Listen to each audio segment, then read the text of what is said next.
Thank you very much, Brendan. Of course, in the House of Commons, I sit quite close to Douglas. Some days I'm on the bench in front of him, so I hear Douglas's commentary on most of the other debates as it goes along, and it's colourful and interesting and often fair. Often fair, I would have to say, and I'm delighted to see Douglas here. Of course, also in the House of Commons, a woman who occupies a very, very important position in the House of Commons is a daughter of Glenda's as well. Nolene Delaney runs the members' tea room. It was named as the holiest of holies in a BBC documentary recently, or a documentary series about the House of Commons, and she was very annoyed because Michael Cockrell of the BBC named the person who ran it as being a West Indian woman who was going around with a trolley singing Amazing Grace. And Nolene, her maiden name, she's Nolene Delaney, her maiden name was McDevitt, and she was into the school here, the class of '68 there for the opening of the school, and she's deeply perturbed that people in Donegal will think that she was lying when she said she runs the tea room. She does run the members' tea room. So I said I would make that very clear on her behalf before she returns for some holidays here in a few weeks' time. In terms of the topic we have before us, first of all, when we go back to things like the Good Friday Agreement, let us remember that whole negotiating process, the whole peace process, going back to the Anglo-Irish Agreement and then all the possibilities that stemmed from the context that created, all really derived in many ways from the new experience of wider British-Irish relations within the context of EU membership. And years and years ago, John Hume said, and I think MacGill Summer School was one of the places in which he said it was that the common experience, the different experience in the EU would create a different psychological backdrop against which the different competing nationalisms that were contesting politics in the North would be able to adjust themselves and adjust mutually as well. And that is largely what happened. And of course, it was no accident that when we were negotiating institutions and negotiating some methods that would apply within those institutions, that the inspiration of the European experience crept in there as well. And it's not just with things like using de Hond and things like that for allocating systems or whatever, but some of the idea of the institutional models and the idea then of working on a cross-border basis in areas of common interest and building up a different agenda focusing on those interests. So that was part of it. And of course, whenever we set up the cross-border bodies on the back of the Good Friday Agreement, it's no accident then that one of them was specifically the EU programmes body. And of course, it was also the case that in the other areas in which we put forward ideas for cross-border bodies, not all of them agreed. Of course, again, we were borrowing from the experience of some European programmes. And it's also the case that in some of the areas of cooperation under the agreement that aren't necessarily down to the individual implementation bodies, again, some of those were able to go forward based on the framework of European programmes, because in many ways that met the unionist sensitivity around, well, we'll agree to North-South, but not for its own sake, none of this North-Southery or anything like that, nothing contrived. It has to be something that's of mutual benefit and relevant. And so whenever you're able to point to things as fitting clearly within a European model and attracting European funding and fitting in to wider frameworks, then the hang-ups were mitigated and could be wrested, and we could get on with the business. So let's not underestimate the degree to which the context and experience and example of Europe has actually been a conditioning factor at times within our own process and has been quite helpful to have at hand. It is important, if we are going to face a referendum campaign, that people on either side of that campaign shouldn't get into wild exaggeration or any of our own versions of Project Fear. And so, of course, I passionately would want all of Ireland to remain within the EU, and therefore I want the North to be part of voting to remain within the EU in any UK referendum as well. But what we cannot do is start to exaggerate what some of the implications or complications might be. But we shouldn't understate them either, and we shouldn't allow people to be complacent or naive about some of the complications that would arise. Of course, driving here this morning from Derry, of course, there isn't a visible border anymore. That didn't used to be the case. You had a very visible customs border, you had a very, very visible security border, etc.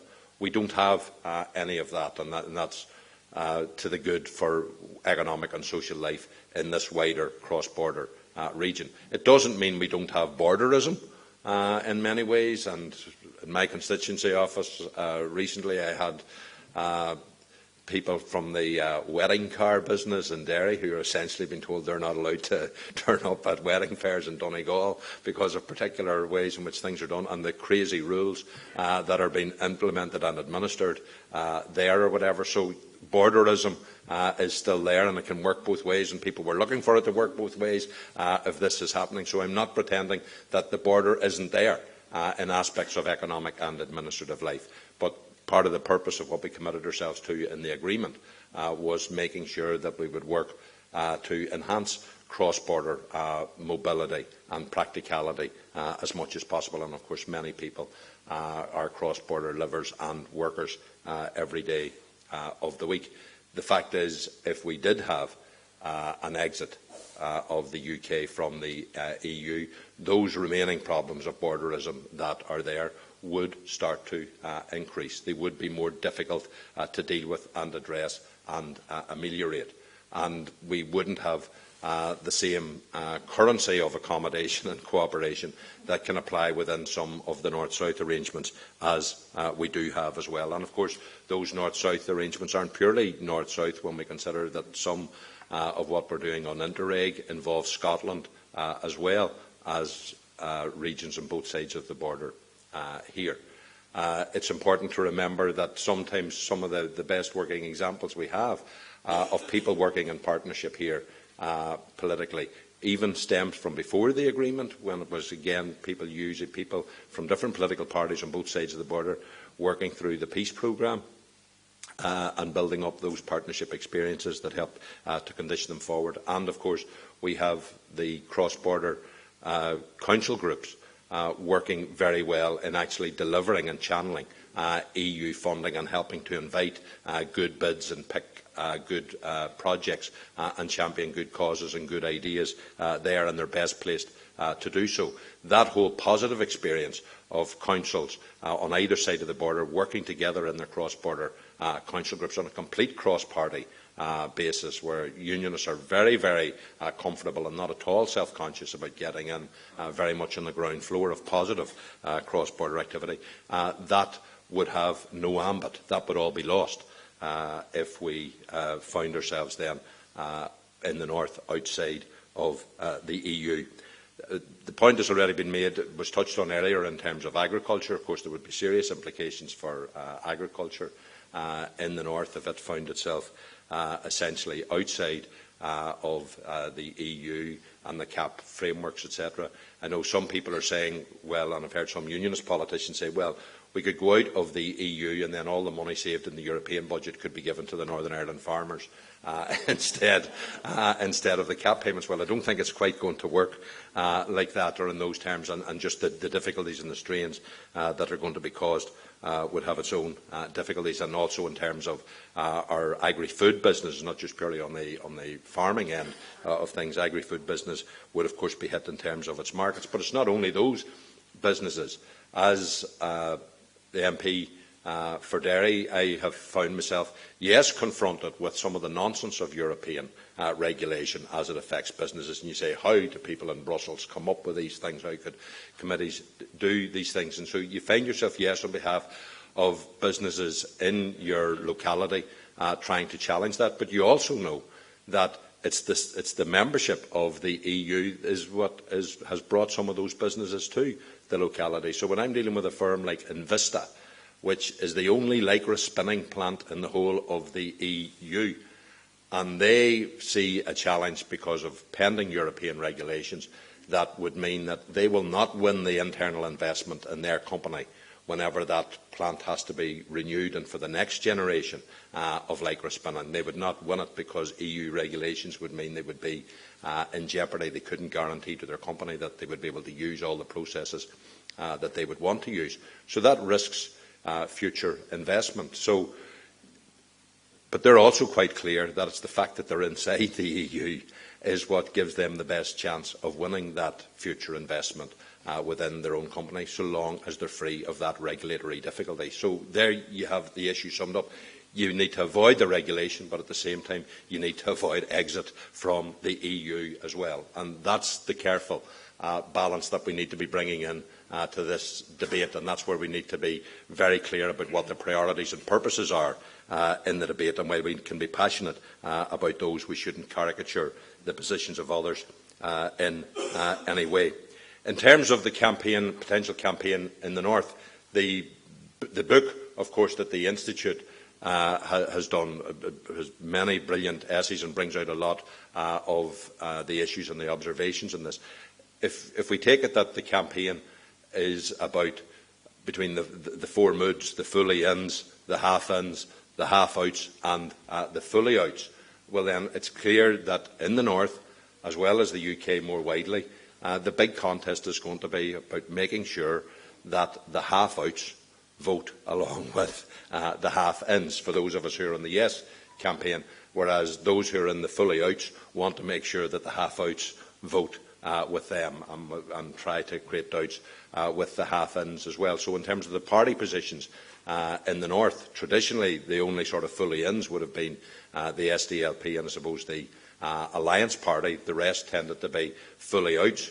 They have moved over time and with experience of our institutions and working in the context of Europe and European programmes, I suppose more towards being half outs. The issue will be in any campaign, of course, what the campaign is going to be fought on. And this is where I agree with a large part of what Douglas was saying earlier about the context in which this campaign will be fought. Because if it is seen as being a vote on David Cameron's package or whatever, then people won't be very sure what that is and mightn't be very convinced. The SDLP did a meeting in London recently in the House of Commons in one of the committee rooms, and I was making the point that David Cameron, it's a bit like what used to be said about Christopher Columbus. When he set out, he didn't know where he was going. When he got there, he didn't know where he was, and when he came back, he didn't know where he'd been. And there is potentially that position with David Cameron. It isn't quite clear what exactly it is. Yes, there's to be treaty change. No, well, it doesn't now necessarily have to be treaty change. Well, yes, it has to be substantive on these issues and it has to be repatriation of powers. Well, no, there doesn't necessarily have to be repatriation of powers, just so long as there's clear breaks on certain things. And it starts to get very confused. And when somebody is presenting something in that way, they will not convince fully people within their own party, and certainly aren't going to be in a strong position to convince people in other parties, which starts to put its own strain in terms of the basis of a referendum campaign. But the doubts won't just be there. There clearly is fluidity in British politics at the minute, and that will create an uncertain backdrop when it comes then to the parties in the north making their choices about where exactly they are, because people will be fighting the election in the north, partly tuning in, or fighting the referendum, any referendum in the north, partly tuning into what the wider case is and what the wider argument is. It won't be an entirely separate local debate in that sense. And so we have on the left, probably some of the trade unions are going to move probably towards more of a no position, or certainly not a very active yes position. And some of that could well be because in the absence of having anything in which he can say shows he has one treaty change, that he has done something substantive that clearly is a different UK membership of the EU, both for now and for eternity, David Cameron will end up basically trying to rely on, well, if you vote for this, it's going to be part of a whole new trading bloc exercise, a bit like the same terms in which membership was sold in the first place in the 70s. Only this time we will be doing it on the basis of, well, if we stay in the EU, we will get the benefits of TTIP, the Transatlantic Trade and Investment Partnership. But that is an increasingly sensitive issue for many people on the left and for trade unions in particular, not least because of its implications for public services and concerns about the integrity of the health service. So just as we know from the experience of referendums in Ireland, particular issues can suddenly bounce up in a referendum campaign and take on a life of their own and completely against anybody's prediction become the hot issue in an election and can mobilise people.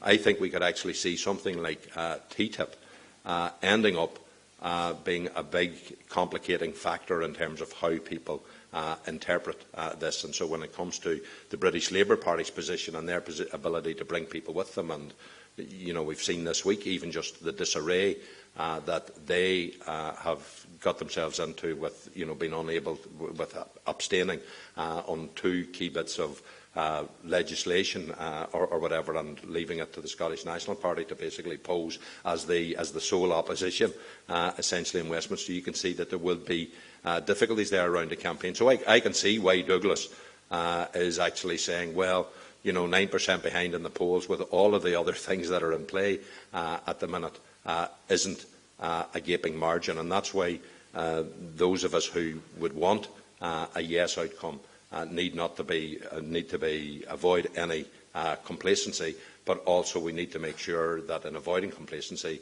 we don't turn to panic that then brings us into exaggeration and fear-mongering either. People need to have confidence on the basis on which they are being given to come forward.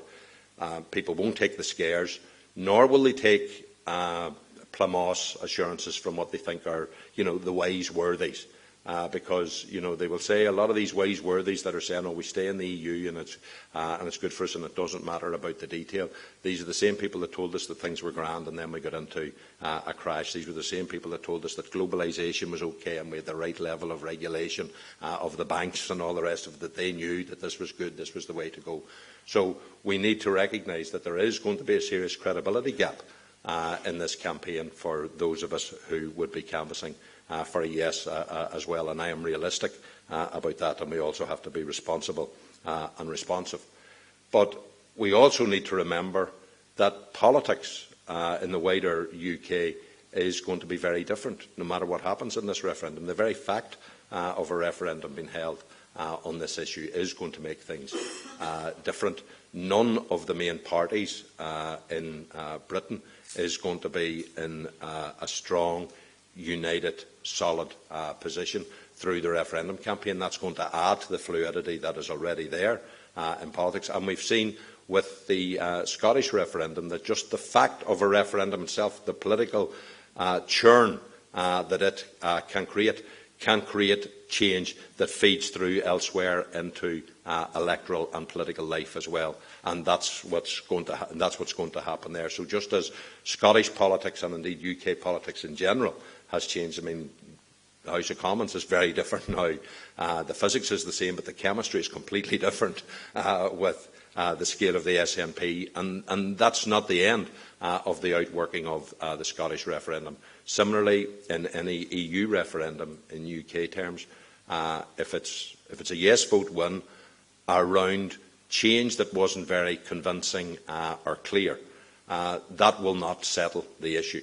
And there are many people who did move towards saying, well, let's have a referendum to at least settle this issue, because it is a constant issue within UK politics. It's causing difficulties within parties, between parties, etc. Let's have a referendum to settle it.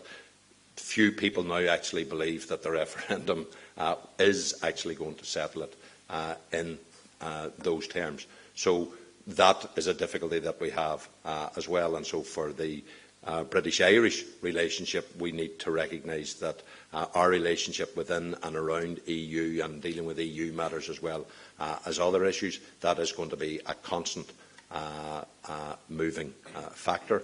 It is also going to be an ongoing issue then in terms of the North, and it will affect politics within the North to a degree, and it could also then stilt our capacity to take our own institutions forward. I don't think those institutions have developed anything like they should. North-South has been on a stay low, go slow for far too long. There is much more that we need to be doing there. But the prospect of us lifting North-South cooperation and development in the way that was envisaged under the original prospectus of the Good Friday Agreement, if we have a UK exit, is going to be much, much weaker. We need to stay in, and then we need to get back to not just working the EU the way we should be working it, but also working our own Good Friday Agreement the way we should be working it too.